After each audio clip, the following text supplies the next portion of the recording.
Welcome to the Starfish Diaries. I am your host, Liz McKean, and you might have found me from another podcast or from yoga or through coaching or maybe a recovery event, but all that matters is that you're here now, and I am so glad that you're here.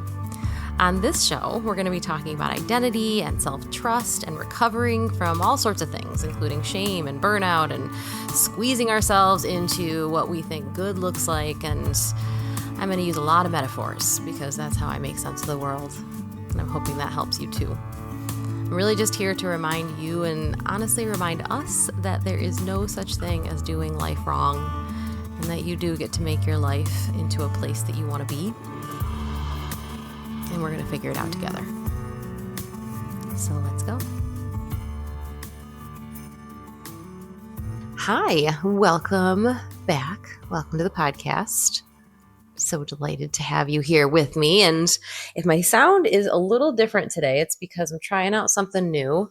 I have an awesome producer and editor, and you might not hear a single difference, but I'm in my cozy living room on my cozy couch with a different mic. So here's hoping. And also I hope that whatever you're doing, you are finding some coziness, whether that is something that is very active and very not cozy, or otherwise it is a fall day, very decidedly fall day here. It's even a little rainy and the trees are all, turning, and some of them even have lost all their leaves. And it's just a day for coziness. I have a cup of tea, all the things.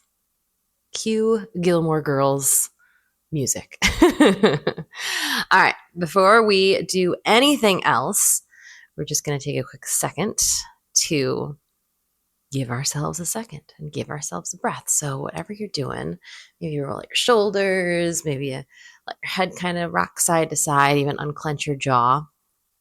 And then whenever you're ready, just take a big, deep breath in through your nose and out with a sigh.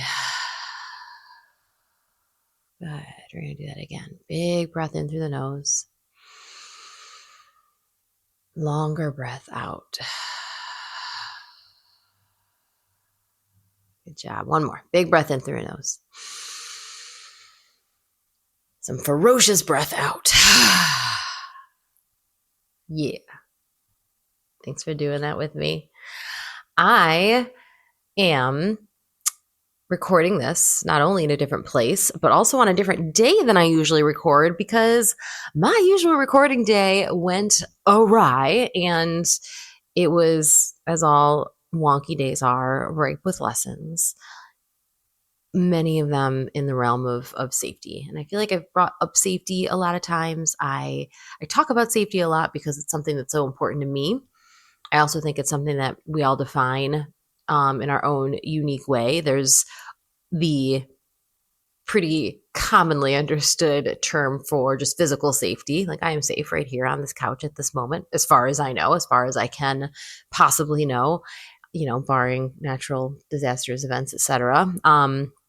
And also, there are plenty of people in this world that are not physically safe where they sit. So when it comes to the very base level of Maslow's hierarchy of needs, which, base level is your basic needs to literally stay alive, being safe, being fed, being housed, all those things, that is not really the realm of safety that I'm talking about today. Our brain doesn't know the difference. But when I talk about safety in the realm of what I do, and certainly what I've experienced, I am very privileged to have experienced a version of focus on safety that is less about physical safety, immediate, danger, and more about what is happening internally. And again, the body doesn't know the difference. So my brain, being a person with anxiety and panic disorder, likes to send out all the same alarms that might happen if I was being, I guess the colloquial term is being chased by a saber-toothed tiger. And it's it will forever fascinate me how real that is. If you are someone who's experienced anxiety on a daily basis, like I have, like you don't need any kind of explanation of this. If you're someone who does not have a actual mental health diagnosis, you still have had this experience where you are really worried about something or scared about something. You're waiting for some big news. Maybe you've received some big news, and it is all the same stuff, right? Pumping through your head, pumping through your body, all those same chemicals, all those same um, neurotransmitters coming to life. How scientific can I sound without actually having the knowledge, or at least not the language in front of me right now? As would be happening if there was some kind of very physical danger right in front of you. And it's that real, and therefore it is that life altering. So yesterday was what I believe kind of a culmination of a lot of things, a lot of days, a lot of just little teeny events that were pushing me a little closer to the edge of my kind of anxiety cliff, if you will, to be extra dramatic about it. And when I start to struggle a little bit, if I don't take extra care to take care of myself, then the the walls will start showing cracks, walls being within me being the walls. So I've been dropping things more, breaking things more, losing things more, like your typical my mind is elsewhere kind of things. I got home from a lovely yoga class thinking, look at that, I did a thing, I took care of myself, and promptly misjudged my turn into my parking space and scraped somebody's car and left probably far too long of an apology note and my phone number and all those things. And I came back into my apartment and just kind of sat in the feeling of, oh my God, I just did that. I can't believe I just did that. I'm so mad I just did that. I wish I could just rewind time. How could I be so stupid? All the things, all those mean things that you say to yourself when you've just done, I mean, honestly, just like a very human thing that happens. And I did all the right things afterwards, alerted everyone that I needed to, that this is a thing, this is a mistake that I made, and I'm taking responsibility for it. And still, I paused long enough to feel how fucking scared I was, how activated every single part of me was, how my heart was beating, how my chest felt really tight, like a fist that I was clenching. I'm clenching my fist just the way that it felt. How my stomach was just all knotty feeling. God, I couldn't even eat, which that's my my ultimate anxiety barometer. And I just couldn't get the just picture out of my head, and my hands felt tingly, and then I started thinking about money, which I have a whole all sorts of stories around money. I started thinking about how I had to go somewhere later, and yesterday when I went somewhere, my dog Griffin was really stressed and I felt so terrible, and what if that happens again? And then I started thinking about stressors that my husband's going through, and oh my gosh, this is going to make it worse, and how could I do this thing? And then I started thinking about how selfish I was for even worrying about things that have to do with me when I'm actually causing stress to other people, including this person whose car I scratched. And it was just like, round and round we go, cycle, cycle, cycle. And my brain likes to find things. There's some like old stories that it likes to pick up on. And I can feel my whole body even right now experiencing it. And in the grand scheme of things, like just to zoom on out, the grand scheme of the world, and especially right now, the amount of suffering that is happening. I mean, I know I can only imagine how many people would trade places with me and my, moment of anxiety.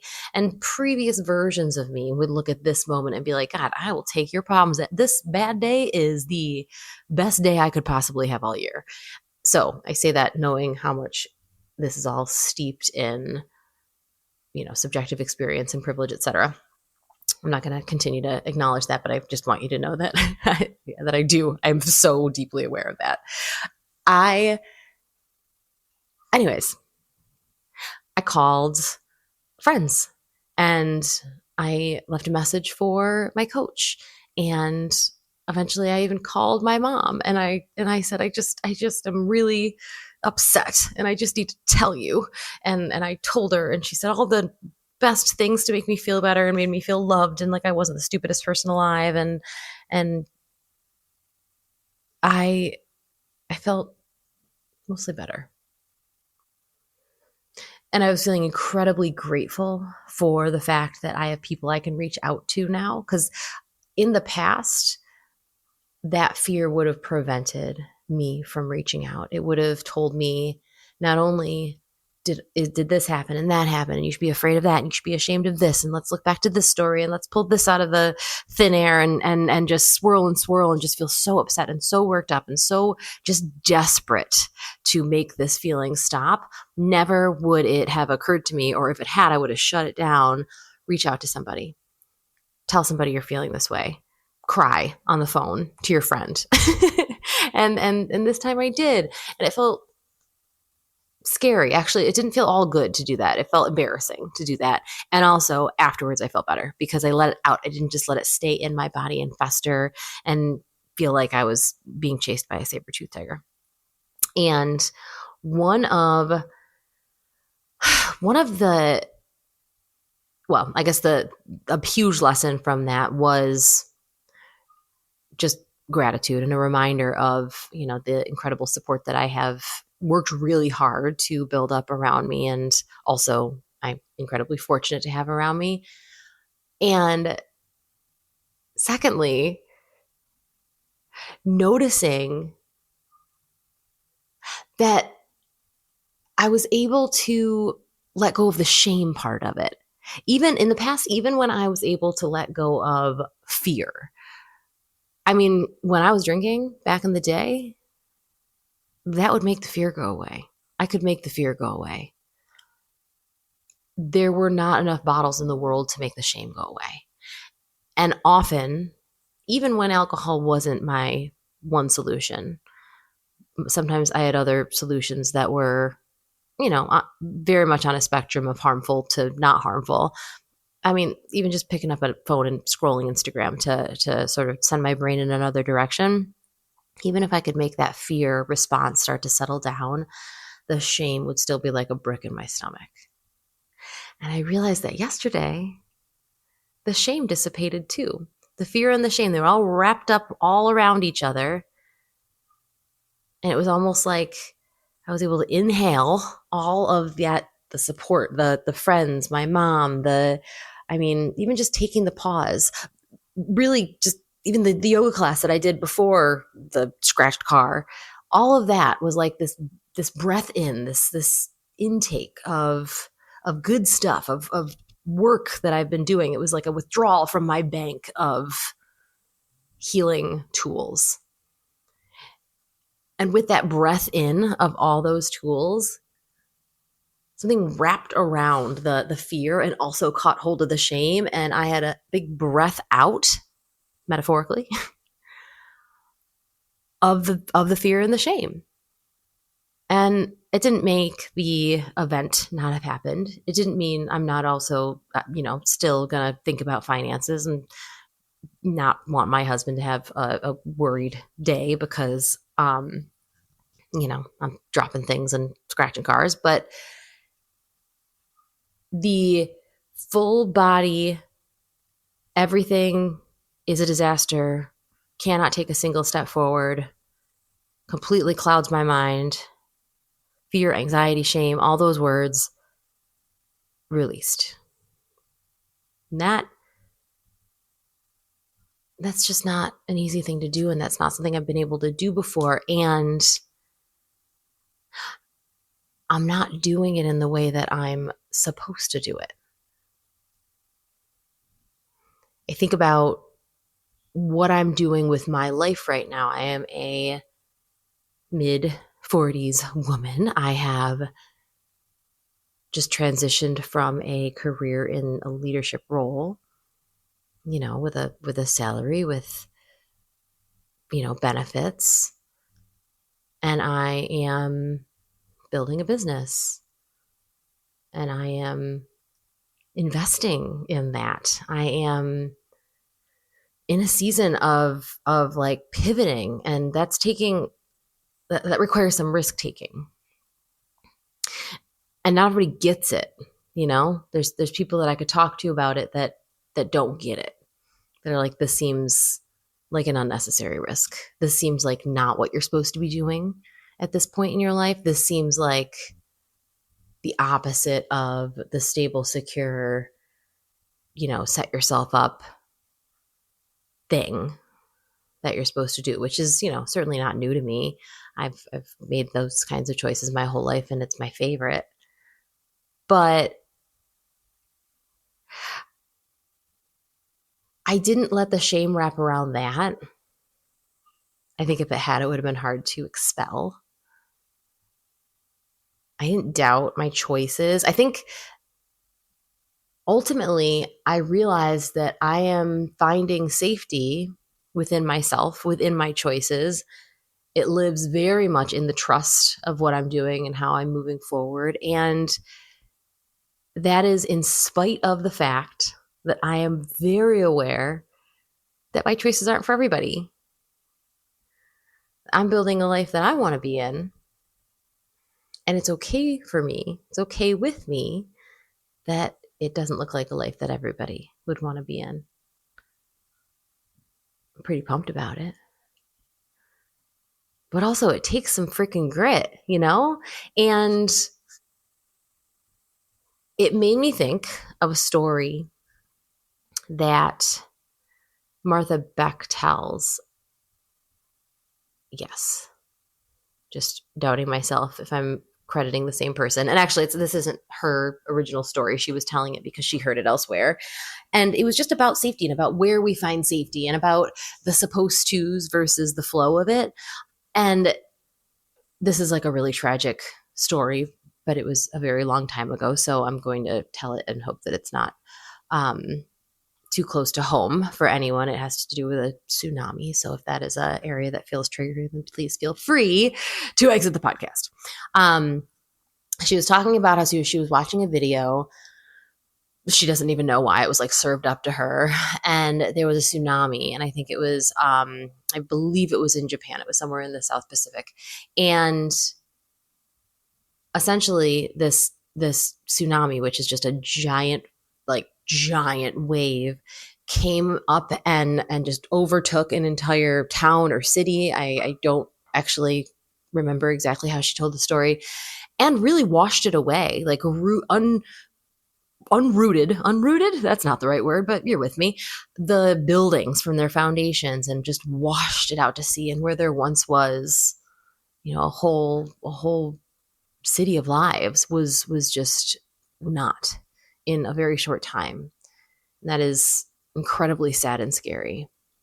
And her next video that she watched, because she said, she's like, well, I guess I watched one wave video and the internet decided I must like waves. And so it showed her a video of a huge wave in the ocean and a guy surfing. And it was like this little tiny man in this big giant wave, and he's surfing and he goes into the wave, which I don't know surfing lingo. So somebody who does is probably yelling at their earbuds right now.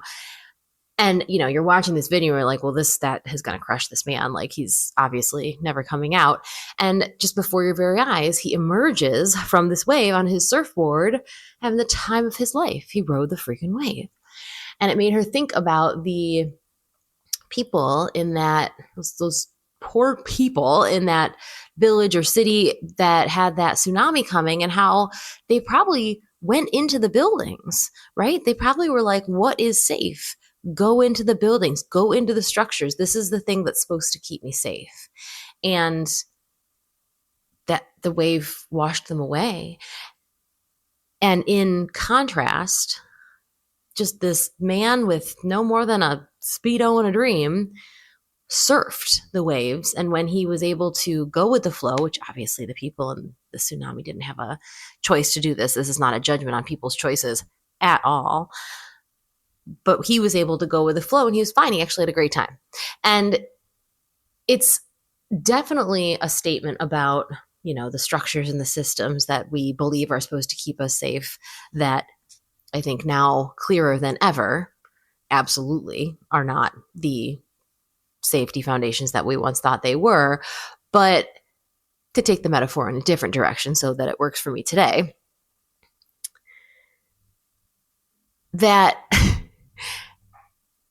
you just do your best. You just use what you have when it comes to what's going to make you feel safe. And often it's not the thing that feels like the supposed to.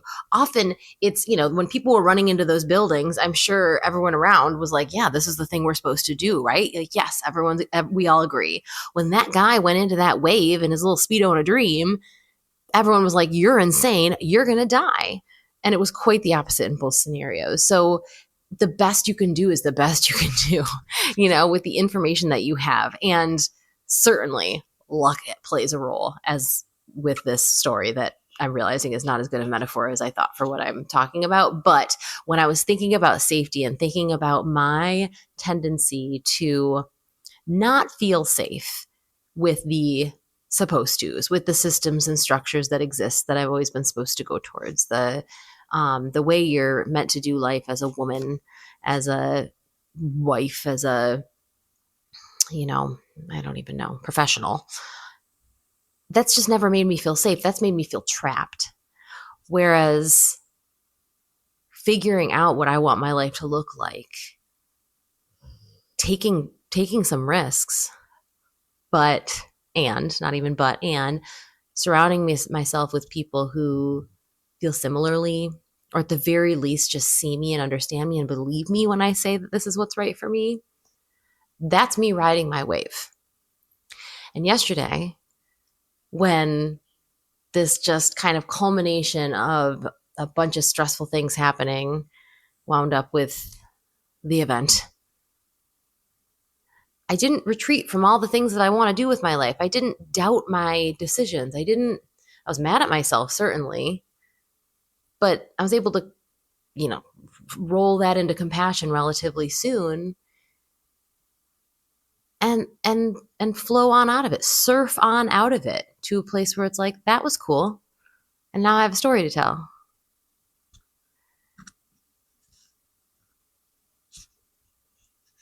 And I'm kind of excited about that.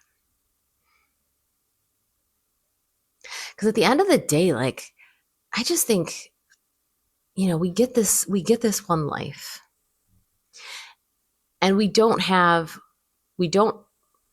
there's not equality when it comes to who of us has choice and who of us doesn't. And there's just such complete inequality when it comes to opportunities.